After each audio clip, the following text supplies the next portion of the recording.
All right, so I don't know if this is going to work or not.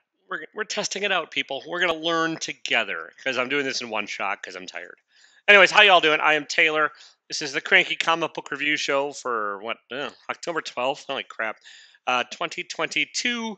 I just got off of work. Like I said, I've got this new mic thingy. That's not really mine. It's a work thing. So if it works, I probably have to go buy one because it's really echoey around here, and this hopefully will alleviate some of that. Does wonders for my hair, and yeah. Anyways, worst to best, like always, kind of a slim week. Also, on a good note, nothing too horrible. On another note, that's mixed. No DC books this week, and I'm probably gonna cut way back on the DC books I buy because they just announced something called what DC Unlimited, Ultra Unlimited, Super Magnum Max. I don't know, dumbest name ever, but it's an online thingy where you can read things on the iPad or whatever a month after they come out for 99 bucks a year. And that would probably save me money in the long run. And I could read more books and pitch about more books and complain about more crappy DC books without actually having to go and spend all the stuff. And if I like the book, then I can go buy it. It's a rambling experiment in rambling and life and joy. We'll see if it actually happens. I'll figure it out. Anyways, yeah, worst book of the week. It's not awful. It's not great. It's got some art issues. And it's a Star Wars book. No, I didn't get the visions. I probably should have. It's probably a better read. But I picked up because I'm a speculating bastard. People, I picked up Star Wars: The High Republic #1. And I apologize if you're still hearing street noise. I'm doing everything I can, but I live in a very loud area. It's written by Kevin Scott, art by Anandito. I don't care. I'm not going to hunt down. Hang on. Oh, I will, because it's right there. Ario Anandito. And yeah, it just feels lazy in places. Like, that just feels like a blown up, smaller image, or it's really heavily inked or really weirdly created. It's all right. And the story is also all right. It's set in the High Republic era, which is in a galaxy long, long, far, far, whatever the fuck. But yeah, it's a Star Wars book. It does not star any of the Skywalkers, at least. And there's a few interesting things about this issue. The main character does, or what is set up as the main character, has really no personality other than a fear of somebody, which I guess is all you really need in the Star Wars universe. And yeah, but the one thing I did kind of enjoy was in this world or on this planet, especially, like, Jedi aren't revered, but they're not really reviled. They're just one of many, like, sorceressy, sorcerer, magic-y kind of things, and it's kind of playing with the idea that the Force might not be the be all and end all as far as, like, space magic ninja stuff. And that's kind of interesting. I kind of hope they keep up with that, but I'm probably not going to read it to find out. I did buy this, and I'm going to put it away in a Ziploc baggie, now in a Mylar or something, because apparently it's got a boatload of first appearances. Like I said, I don't recognize any of these characters. I don't recognize the universe, and yeah, so I'm guessing they're all new. So that's fine. I mean, buy it, sit on it, here $5, give money to the corporate cog or the corporate machine or whatever, and do whatever you want with it. It didn't grab me enough to keep going with it, but you know, I'm not immune to the spec thing. Another book that probably has a first appearance, although I think they probably technically appeared in the last one. I think this first appearance is like Exhaust. I don't know, whatever. Ghost Rider #7. This book started really strong, and it's kind of slipping a bit. It's not bad. It still has some of the goth horror elements that I kind of enjoyed, but it's all is kind of wussified down by Marvel, and that's the nature of Marvel and stuff. There is still some really cool imagery and still some, like, gross body horror and stuff in here, and the plot is actually going somewhere, at least. The B plot that involved, like, these FBI um, folks chasing after Johnny Blaze, that's finally turning into something. And then the lingering thing in the back of Johnny's head also has turned into a thing. It's not a bad issue. It's still an okay Marvel book. It's just not. I don't know how much longer it's going to hold my interest either. It's fine. It's just, since it is kind of a weird, slow gothic burn, it just hasn't really done much direction wise. Even with the direction it's going in this book or in this issue, while it is more interesting than some of the other stuff, it's still kind of like, no, it's tying back to literally my least favorite issue of this series. And I'm going to turn that into a thing. And then the main new bad guy just seems, well, it is a new bad guy. it seems kind of stupid. So if you want to buy it, the spec on it, like I said, there is a first appearance in here, but I don't know, we'll see. This one's almost on the chopping block, the Ghost Ridery block for me, but I might give it one more issue. Next, we have Namor, the Submariner. I know you've never heard of that one before. This is Old Man Namor. It's Namor after humans has screwed it all up, and now 99.99999, whatever the hell. Most of the Earth is underwater, and like there's small factions of humans, some of which Namor put underwater in a bubble city, and some that live above ground. None of them really like him because he's Namor and he's kind of been a douche for his entire life. But he's also older and calmer. He's like an old, calm jackass. Like I can relate. Uh, and yeah, so it's interesting. It's got some political stuff set up, and it's got some introspection on Namor's part. It's light on the action. It has potential to go somewhere. It's might be worth picking up if you aren't looking for an action-packed evil Namor story. If you want him to not be the giant prick he sometimes is, then you might dig it. It's art by Pascal Ferry, who did I don't know, Spider-Man, Spider Shadow. I think a couple years ago with the weird What If Spider-Man Venom. Yeah, the art I like better than in here than I did in that one. So it's your mileage may vary. It's not the most superhero-y of art either. But if you're looking for an old man Namor story that's a little bit different, and I don't really even love the Namor design in this. Honestly, it's like Namor had sex with Stephen Strange and turned into Stephen Strange, but it's not bad. It's again fine plus nothing awful this week. This is not a great book, but it's not horrible. It's for Marvel. It's actually pretty decent. So, all right, next we have Hitomi #1. This is a samurai tale. Image Comics, yeah, written by H.S. Tak and Isabella, with art by Isabella Mazzanti. I dig the art. I don't always love the panel layouts.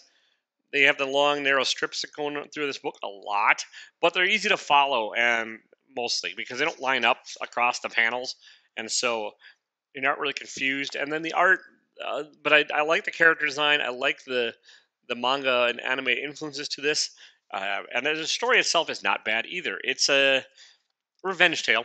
I mean, it's samurai killed everyone in this girl's family, and now she's out to find him and get revenge. That's pretty tropey and pretty standard fare, but there's more to it than that. There's more than meets the eye. Now, there's not any Transformers in here. I don't think. Maybe there will be next issue. This is mostly a setup issue, but there's enough of a twist to it, and I dig the artwork that I probably will at least reread it one more issue and see how it goes.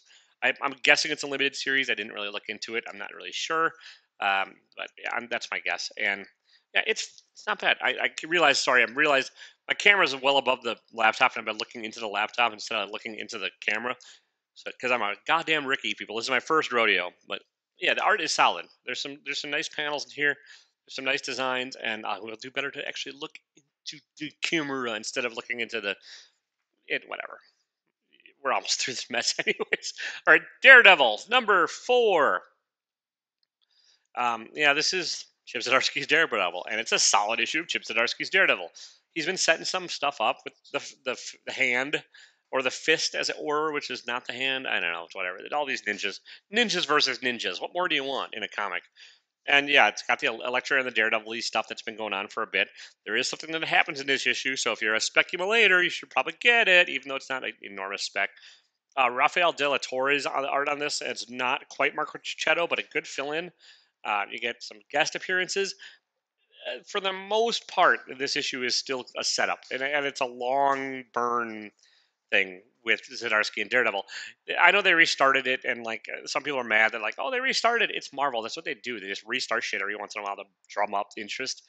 There's no need for them to do it, but I don't give a shit. It's fine. And I like Daredevil. I like Zdarsky's version of Daredevil. He does write a good Daredevil. I like his Daredevil better than his Batman, although his Batman's not bad either. But yeah, this is one of the better Marvel books of the week. Actually, it's my favorite Marvel book of the week because I only have two other books left, and neither of them are Marvel. Well, technically. I think IDW is owned by Marvel, right? I think. So, anyways, Dark Spaces Wildfire #4 by IDW, Scott Snyder and Hayden Sherman. This has been a great book from issue one, really, and it continues to be great. There's twists, there's turns, there's shenanigans afoot, and yeah, basically, it's these women on work release during a wildfire had this grand plan to like rob a rich house, and stuff goes wrong because otherwise it's not a very interesting book, and so stuff has gone wrong. And the stuff that happens in this issue, it's a little predictable, but at the same point, it's still cool. It's sort of like it's like reading or an old crime novel or like watching an old crime story. Like when the twist comes up, you're like, yeah, I kind of saw that coming, but it's still not bad. And that's this book right now. That's his issue. I love Hayden Sherman's art. I think the coloring by what's her nuts, Rhonda Pattison helps quite a bit too. And yeah, it's Scott Snyder at kind of probably at his best. I don't always love what he does either, as far as writing goes, but I'm really enjoying this series. It's like I think he had a nice concept for this, and I think he's executing it very well. And IDW's creator-owned stuff has been pretty solid. There's been a few misses, but I'm still really liking Dark Spaces Wildfire. Look, I'm trying to hold it up to the camera, and I'm still missing. I'm an awkward son of a bitch, people. And I just dropped the damn book. All right, next. And last, and my favorite book of the week, probably my favorite book of the year. And we'll see how it wraps up. But this far, it's been phenomenal. We have Do a Powerbomb, issue number 5 by Daniel Warren Johnson. He's doing every damn thing on the book. I think Sean Spicer's coloring it. Yes, or Mike Spicer, not Sean Spicer, not the ex-stupid Speaker of the House or whatever, the press secretary for Trump. Not him. Mike Spicer. I knew better. Yeah, it's a wrestling book set in an underground world where there's literally life or death stakes, and there's drama, there's melodrama, it's got action. I mean, it's got a lot of action. This book is almost 100% a fight scene, and it's really well done. But it also has a lot of emotional punch to it. Like he's Daniel Warren Johnson, or if you will, if you know him like I do, Dan. I don't know him at all. Really, like manages to like make it more than just a straightforward action book. He's got this drama in it and a good script setup that you kind of want in pro wrestling. Apparently, I'm not really a wrestling fan, but there's twists, there's turns, and there's things discovered and and revelations, and even the bad guys aren't really the bad guys in this book. But yeah, it's just pick it up. I don't want to spoil a whole lot of it. I've talked about it before, but Do a Powerbomb really is great. I love the art. I love the way that he draws an action sequence. It's fluid. It's inky. It seems natural. And then I also really am enjoying, especially the story, because if you just have art, then you just have art, which is cool. But the story behind it is what makes it a comic, or the combination thereof. And yeah, it's a good combo. And like you learn why some of these other fighters are fighting in this match to the death, and like with great underworld stakes and kind of over the top ridiculosity, and you kind of root for them as well. But you've learned to love the main characters because he's invested. He's after 5 issues, you're invested in him because that's what good storytelling does. It gets you invested in the characters, and yeah, like DWJ, Dan, great stuff. My favorite book of the week. Solid week overall, honestly. This one, Dark Spaces Wildfire, pretty good as well. Daredevil, solid. Hitomi, decent first issue.